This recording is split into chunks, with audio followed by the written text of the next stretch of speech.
So in the first two analogies, the analogy of the seeds and the tree,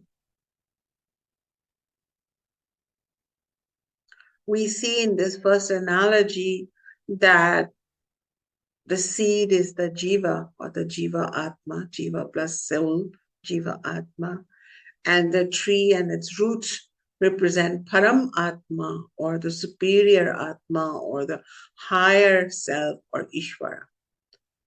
And these two entities are distinct.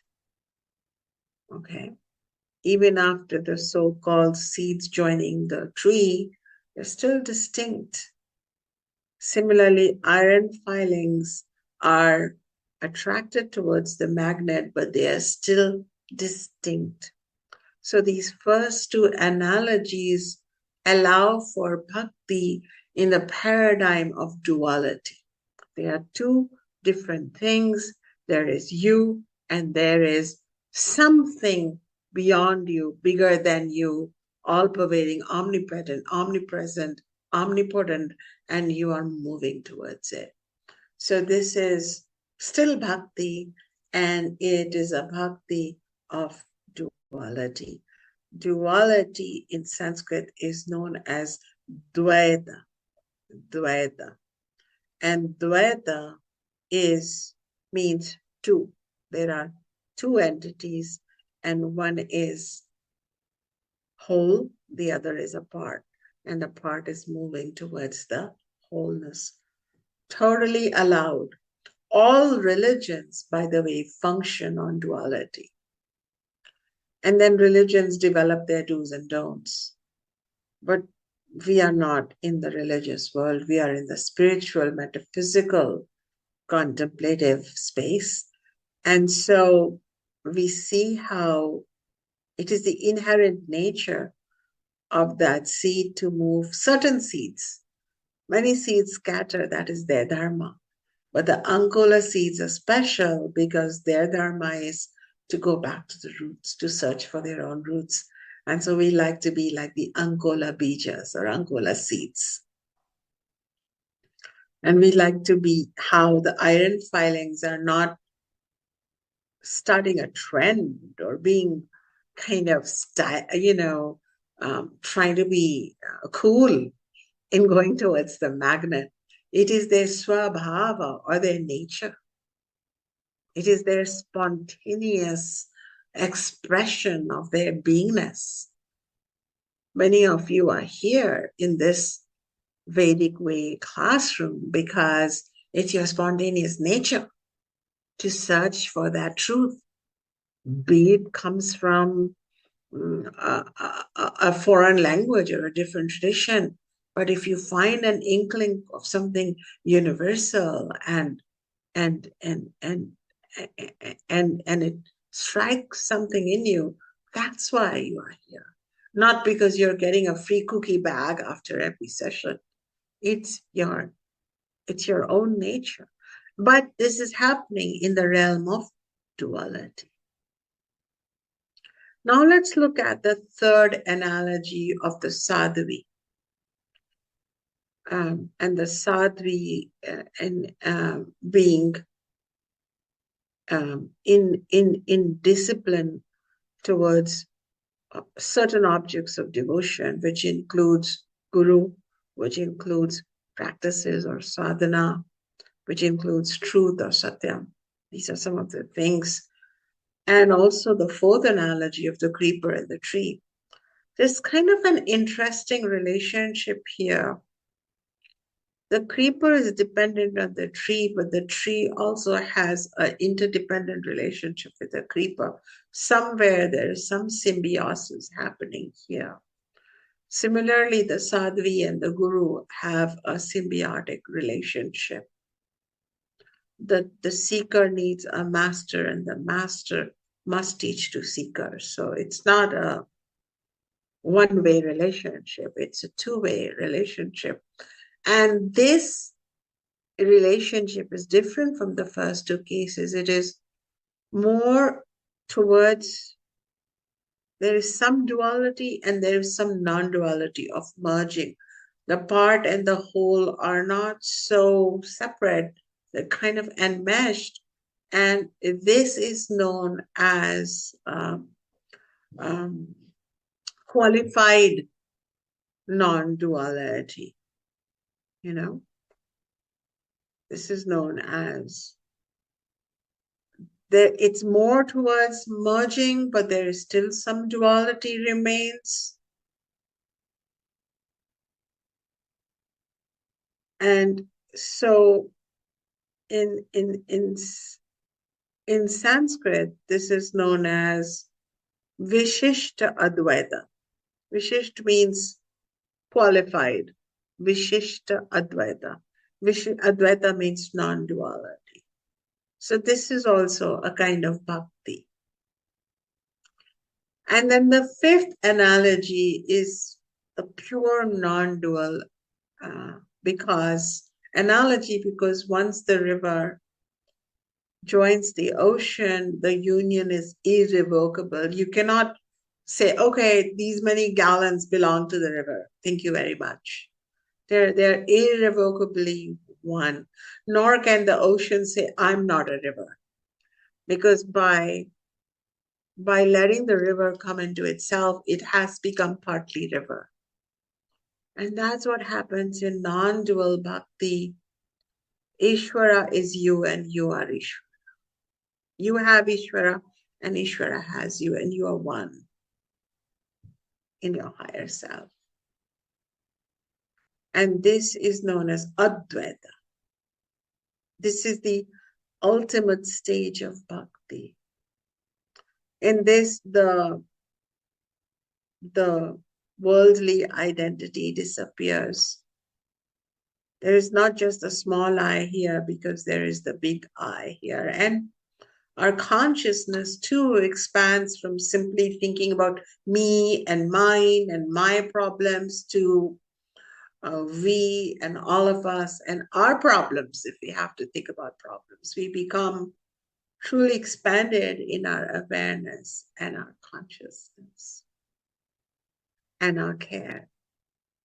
And divine love flows through us for the tiniest ant to the care and constructive thoughts and ideas for the whole universe. And that is when beautiful, in the state of non-dual bhakti, prayers emerge from the Vedic sages, like Loka, Samasta, Sukhino, Bhavantu, may all beings in every loka.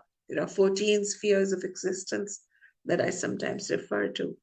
And every living being, every kind of living creature in all these lokas, may they be happy. Why? Because now we're not just concerned about our tiny happiness. Or when we chant, Sarvesham Purnam Bhavatu, Sarvesham Mangalam Bhavatu, right? Sarvesham Shantam Bhavatu, Sarvesham Swastir Bhavatu, Sarvesham. May all beings in all lokas, may they have Purnam, wholeness, Mangalam, auspiciousness, Shantam, peace, Swastir, health and well-being. So when one is in a non-dual state of bhakti, one has technically self-realized.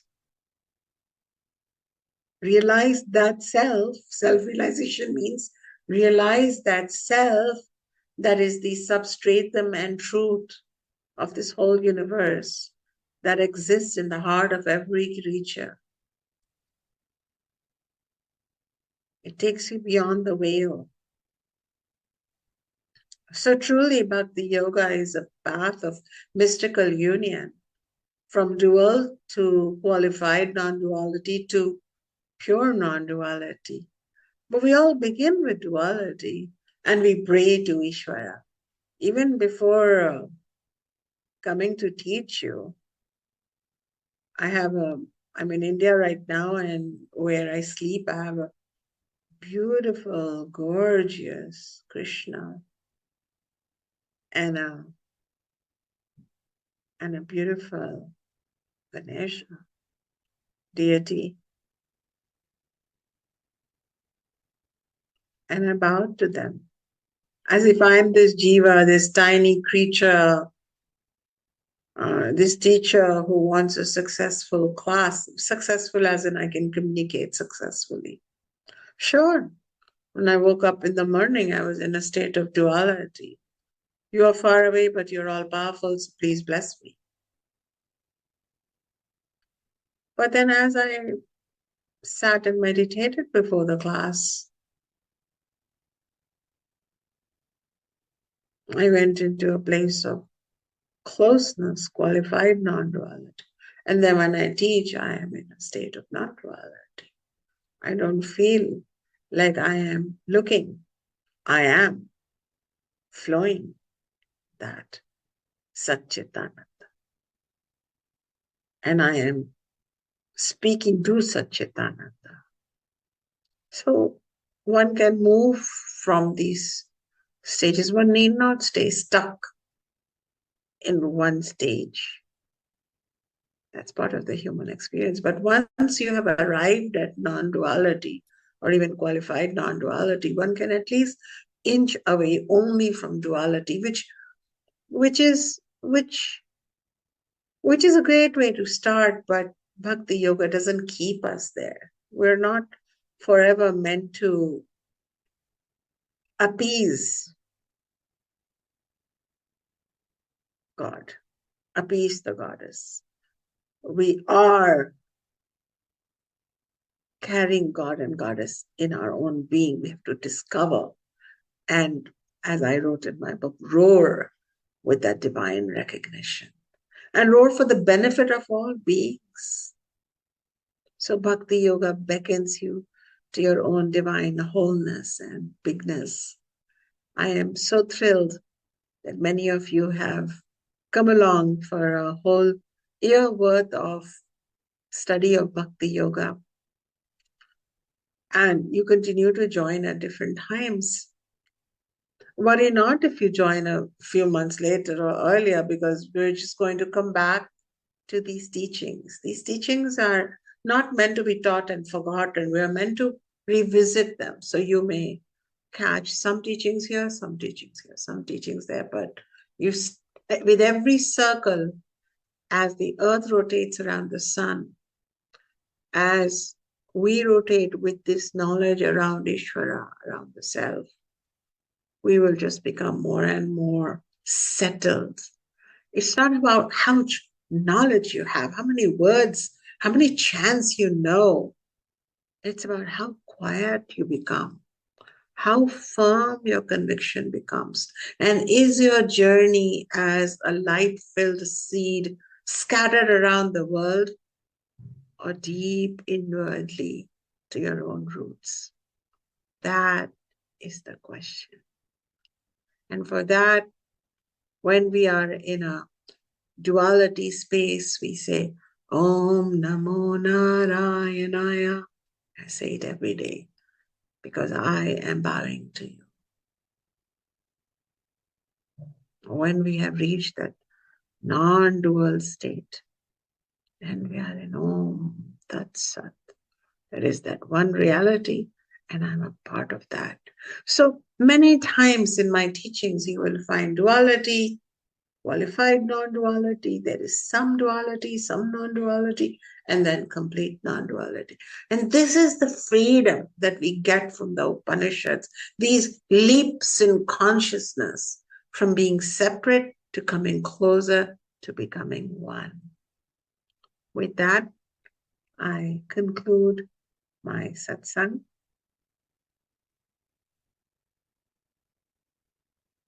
We shall continue exploring Bhakti Yoga. I invite you to continue to contemplate under 5 analogies and see what motivation it brings to you. Jai Ma.